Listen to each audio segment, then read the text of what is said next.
So in the last video we created these smoke tracks. Okay, and I think in class I would have shown you sort of how to create these, but with probably black smoke at the end to make it a little bit more realistic, and I probably haven't used the red because watching it back now I can see how raw that is. It's probably a bit too strong. In this next video we're going to basically replace those particles with this star, this reference object. Okay, so first things first, I'm going to take this back to 0, so I'm going to push W, hold V, and reposition that back, X, sorry, not V, and that should snap that back to roughly in the center of our scene. Let's push F just to focus there, yep. And then I'm just going to go to modify and freeze transformations. Okay, so to do this, what we need to do is select our object and select, I believe, our particle. So if we select the star and we hold Control and select particle 1, and if we go to M particles under the FX tabs, we should be able to go to Instancer. Let's load these settings up, go to Edit, Reset Settings, and Create, and we will just play this back,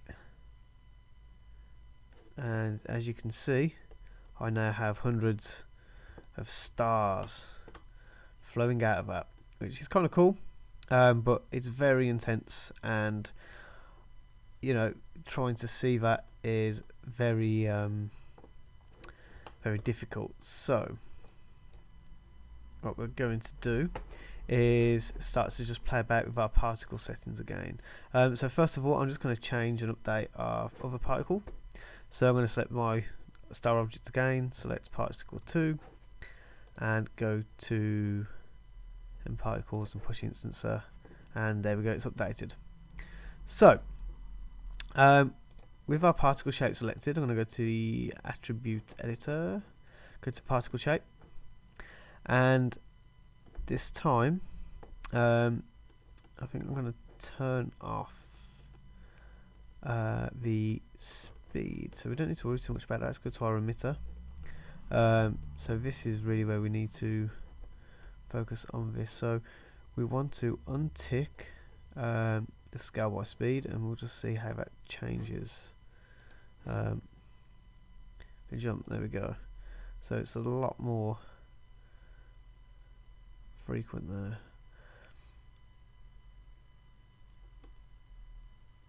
And they will probably go on forever until they die.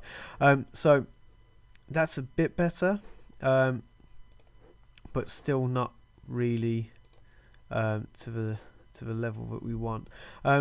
So I still feel it's a bit much. Well, not enough. So let's go back. Let's turn scale by speed back on.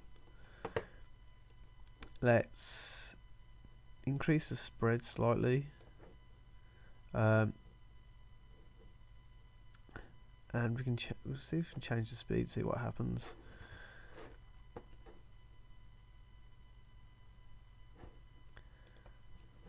Okay, so let's take the spread right up. Let's take it to 1.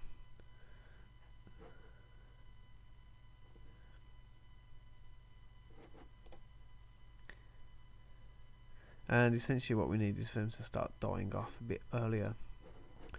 So let's go back to our first one and particle 1, and let's just have a look at their lifespan, which is going to be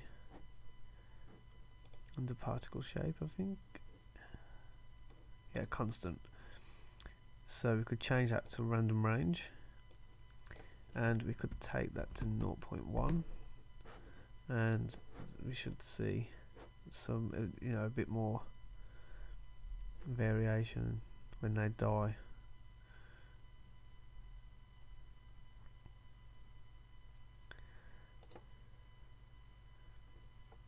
And you can start to see them fade away towards the end of that sequence. So if we go back and we're going to just do this on particle 2 as well. We'll do random range and we'll do 0.1, and I'm going to change the lifespan to 0.5. I'm going to do the same on particle 1 as well. We'll change that to 0.5, so hopefully they should start to die off a little quicker. There we go, look at that, that's perfect. So again, when he lands now, they do start to fall off. So what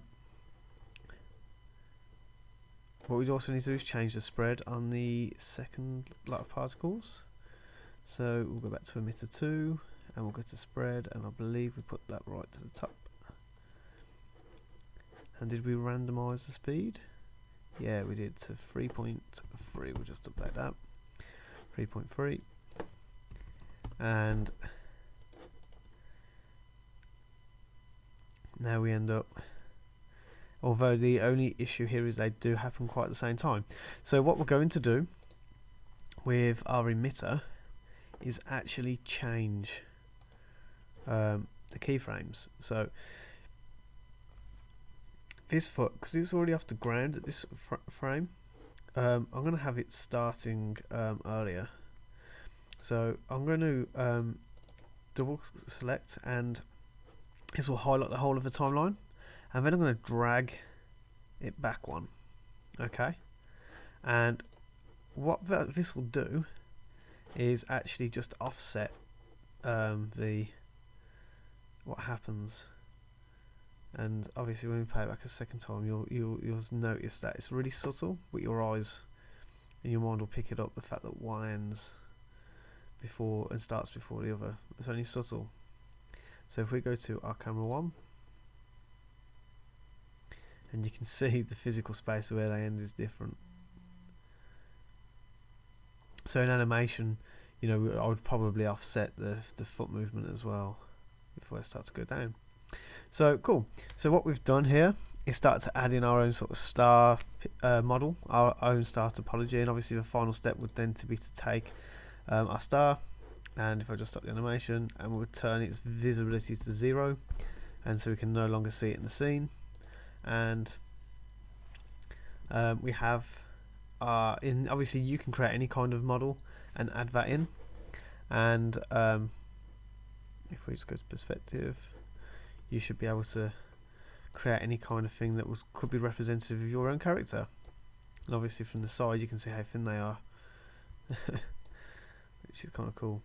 So there we go, there we have it. That's how you instance your own mesh onto your particles, so that you can obviously bring a bit more individualism to it.